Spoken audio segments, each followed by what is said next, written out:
A coisa mais importante para você é saber se comunicar bem. O melhor médico da sua cidade não é o que sabe mais medicina, é o que se relaciona melhor com os pacientes. O melhor advogado, mais famoso da sua cidade, não é aquele que conhece mais leis, é aquele que relaciona melhor com os clientes, com os jurados, com os juízes. À medida que você aprende a se comunicar melhor, o seu valor no mercado aumenta. Mas não é só isso, não. Você também tem que aprender a comunicar com você mesmo. Porque você há de convir que você começou a assistir aí e tem uma conversa aí dentro da sua cabeça. Você está perguntando que conversa? Essa que está perguntando que conversa. À medida que eu vou falando aqui, você vai criando um diálogo interno. E esse diálogo interno lhe acompanha o tempo todo. Eu pergunto para você, você tem um amigo ou um crítico que você carrega dentro da cabeça? Porque tem gente que tem um crítico, ele está sempre criticando ele mesmo. E agora, se você tiver uma voz amiga que vai te estimulando, faz toda a diferença. E isso não é nada mais, nada menos do que a chamada comunicação intrapessoal. É de você para com você. Isso interfere, inclusive, na sua saúde. E tem a chamada comunicação interpessoal, que é de você para com os outros. Então, à medida que nós estudamos isso, nós vamos melhorar tanto a comunicação intrapessoal quanto a interpessoal. E com isso, o seu valor no mercado vai aumentar. Existe hoje uma disciplina nas faculdades de medicina, infelizmente não chegou ao Brasil, que se chama psico-neuro-endócrino-imunologia. Então, tudo está ligado. O meu psiquismo vai interferir no meu sistema imunológico. E o meu psiquismo é comandado pelo meu pensamento. E o meu pensamento é nada mais, nada menos, é um fenômeno eletroquímico, mas nada mais, nada menos, o modo como eu converso comigo mesmo. Qual é o meu self-talk? Como é que eu cuido de mim? Se eu pudesse aumentar essa voz que tem na minha cabeça, eu estaria elogiando a mim mesmo, eu estaria criticando a mim mesmo. Qual a relação que você tem com essa voz? E isso, às vezes, a pessoa está notando pela primeira vez. Ela está tão no automático, um peixe que nunca saiu da água, ele não sabe que ele vive na água. Ele só vai saber que ele vive na água se alguém tirá-lo da água. Uma pessoa que está acostumada com self-talk negativo, um diálogo interno negativo, a vida inteira, essa pessoa não está consciente que ela tem esse diálogo interno negativo. E é uma descoberta, no momento que você tem uma tecla no computador que diz cancela. Na hora que vem um diálogo interno negativo, você cancela, cancela, cancela e substitui aquilo por um positivo. Você pode aprender a ser bem-sucedido na vida. Não é ter sucesso, não. É ser bem-sucedido. É diferente. Eu posso ter um cantor que tem sucesso como cantor, mas você vai ver a vida dele pessoal, tá uma bagunça. Eu posso ter um jogador de futebol que joga muito bem, que é bem-sucedido no futebol, que tem sucesso no futebol. Quando eu falo bem-sucedido, é o completo, entendeu? É o somatório da ópera. Entendi. Entendeu? Então, para você ser bem-sucedido na vida, você precisa de 6 ingredientes. Do mesmo modo que você não faz um bolo só com farinha, nem só com manteiga, nem só com ovos, apesar de cada um desses ingredientes ser necessário, porém não suficiente, a mesma coisa acontece com ser bem-sucedido. Eu preciso de uma boa autoestima, e eu tenho uma ótima notícia para você. A sua autoimagem, ela não é construída de cimento, ela não é construída de aço, ela é construída de linguagem. Do mesmo modo que ela foi construída linguisticamente, ela pode ser reconstruída linguisticamente. Segundo é a sua habilidade de se comunicar, que nós vamos discutir aqui por mais de 1 hora. Terceiro é a sua habilidade em estabelecer metas e saber transformar os seus sonhos em metas e metas em realidade. Muita gente tem sonhos, mas sonho é uma coisa que não tem data. Quando você coloca uma data num sonho, ele deixa de ser sonho e passa a ser meta. E o universo começa a conspirar a seu favor. O outro ingrediente importante é a atitude. A sua atitude vai determinar a sua altitude na vida. Então, se você tem uma atitude de cortesia, de amizade, de querer o bem de todo mundo. Para eu perder, para eu ganhar, você não precisa perder, a não ser que você insista, aí é problema seu. Então, essa atitude ajuda tremendamente.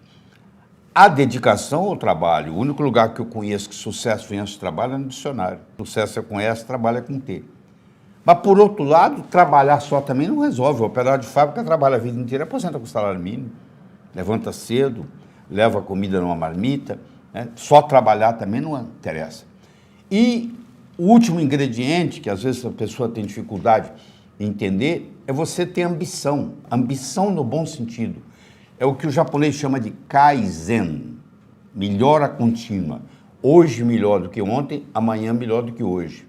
Em 1945, Hiroshima, Nagasaki, 40% do Japão destruído pela bomba atômica. Hoje o Japão está per capita entre os 3 melhores países do mundo. O que fez o Japão semi-destruído em 1945 ser hoje uma potência mundial?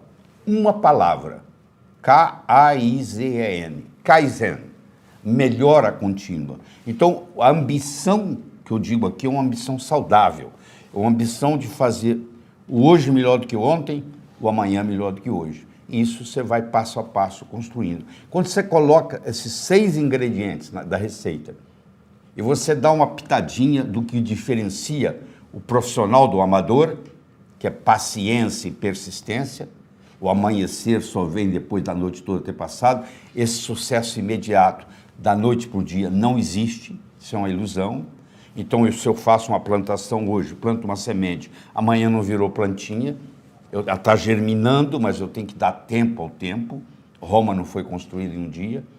Mas desses todos, nós não temos tempo de discutir todos, eu gostaria de focar no aspecto da comunicação. Porque na era da agricultura, mandava no mundo quem tinha terra. Na era industrial, passou a mandar no mundo quem tinha capital, quem tinha dinheiro. Hoje a moeda mudou e muita gente não se deu conta disso ainda.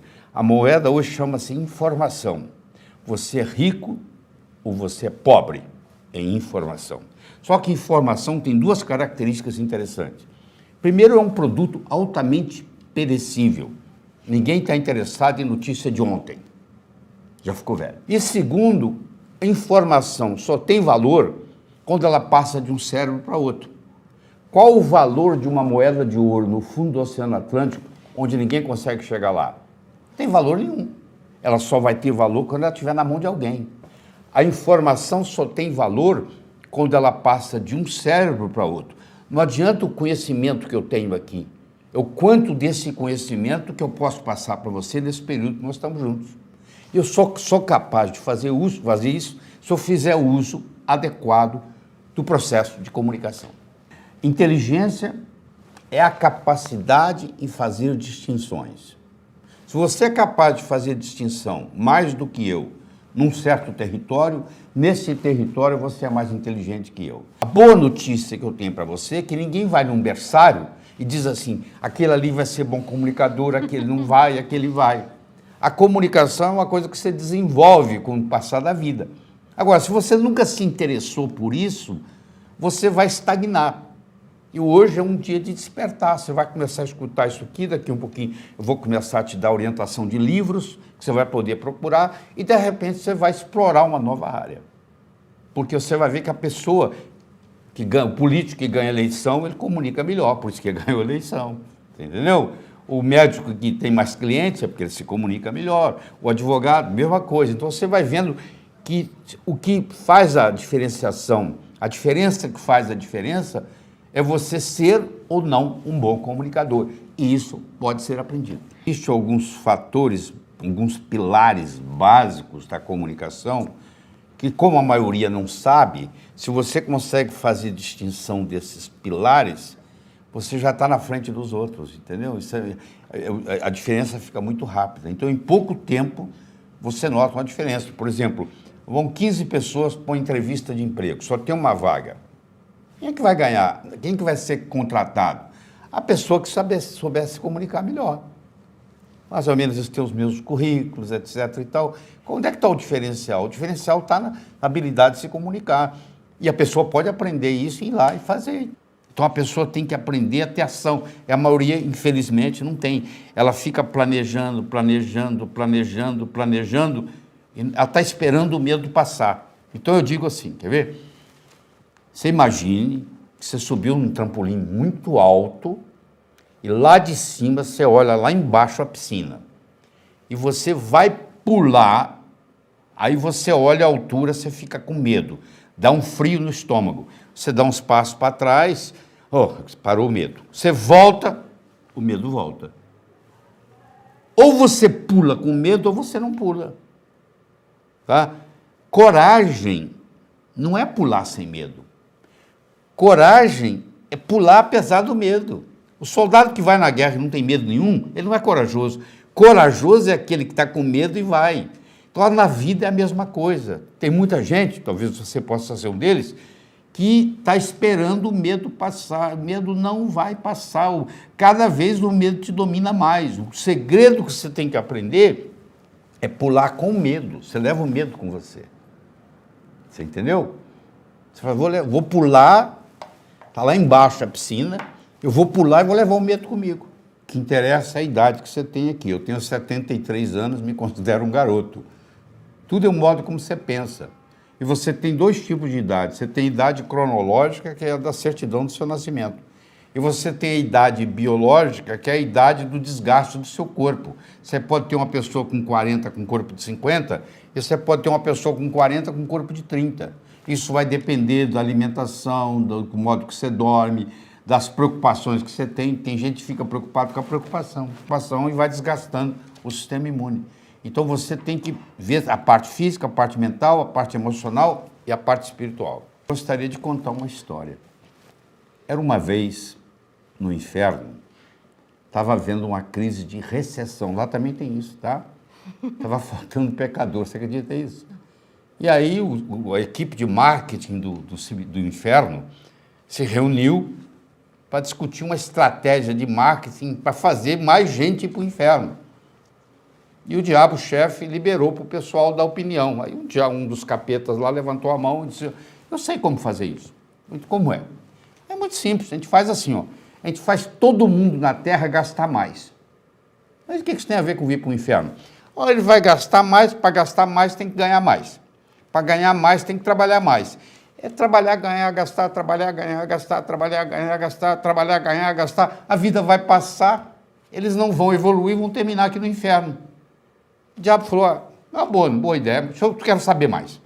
Um outro capeta-chefe levantou a mão. Eu acho que a gente tem que fazer o seguinte, nós temos que destruir o amor próprio do ser humano. O cara não vai gostar mais dele. Ele só vai gostar do outro, ele só vai se preocupar com o outro, ele só vai fofocar da vida do outro, ele não vai evoluir, vai terminar aqui. O diabo falou, tá muito bem, também gostei. Mas tem mais alguém? Aí tinha um capetinho estagiário. Você sabe que o estagiário gosta de dar opinião, né? Levantou a mão. Aí o diabo olhou para ele, viu que ele é estagiário, o que você está querendo? Eu posso dar minha opinião? Ele falou, pode, qual a sua opinião? Eu acho que a gente tinha que fazer o ser humano pensar que ele ia viver para sempre. Aí o diabo perguntou, e o que tem a ver com pensar que vai viver para sempre, vir para o inferno? Ou ele vai pensar que vai viver para sempre e vai deixar o importante para amanhã, para amanhã, para amanhã, para amanhã. O tempo vai passar, ele não vai fazer nada, porque vai deixar tudo para amanhã. Ele vai morrer e vai terminar aqui. Aí o diabo pensou, falou assim, é interessante isso. Vamos implementar? Então, com a permissão de Deus, ele implementou. Sabe o que ele fez? Ele colocou na mente de cada um de nós a semente da eternidade. Você pensa que seu primo vai morrer antes de você, que seu colega de turma vai morrer antes de você, que todo mundo, que o seu sócio vai morrer antes de você, mas você não, você vai fazer um truque, vai enganar a morte. Você está procurando descobrir um jeito de enganar a morte, mas você acha que você vai ficar aqui mais do que todo mundo. Isso é consequência dessa semente da eternidade que foi colocada na nossa cabeça. Mas isso é uma ilusão. Você vai no cemitério, está cheio de gente reclamando que não teve tempo de fazer nada. Todo mundo que está nos assistindo aqui, inclusive nós aqui, nós nascemos nus, ninguém nasceu de roupa, e temos 24 horas por dia. Ninguém tem mais nem menos, pode ser o pobre, pode ser o novo, pode ser o velho. Nós temos 24 horas por dia e nascemos nus, iguaizinhos. O que você faz com as 24 horas é que faz a diferença. Então, uma vez, Andrew Carnegie, aquele que construiu o Carnegie Hall em Manhattan, foi perguntado para ele: senhor Carnegie, o senhor que é o homem mais rico do mundo, na época ele era, se o senhor tivesse que dar um conselho para uma pessoa, agora, simples aqui, para ela enriquecer, para ela ter sucesso, o que o senhor diria? Ele falou: eu diria o seguinte: toda noite, antes de você dormir, você faz uma lista das 6 coisas mais importantes que você tem que fazer no dia seguinte. Põe em ordem de prioridade. E nunca saia da mais importante até acabar. Então amanhã você vai acordar, você vai trabalhar na mais importante.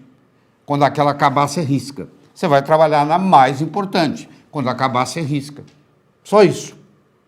Isso aí, só isso. Você dormir à noite e falar assim: amanhã as coisas mais importantes que eu tenho para fazer é essa.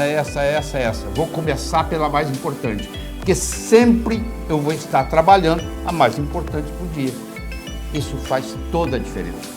Eu espero de coração que novos caminhos se abram à sua frente. Que o vento sopre levemente às suas costas. Que o sol brilhe suave e morno no seu rosto. Que a chuva caia de mansinho em seus campos.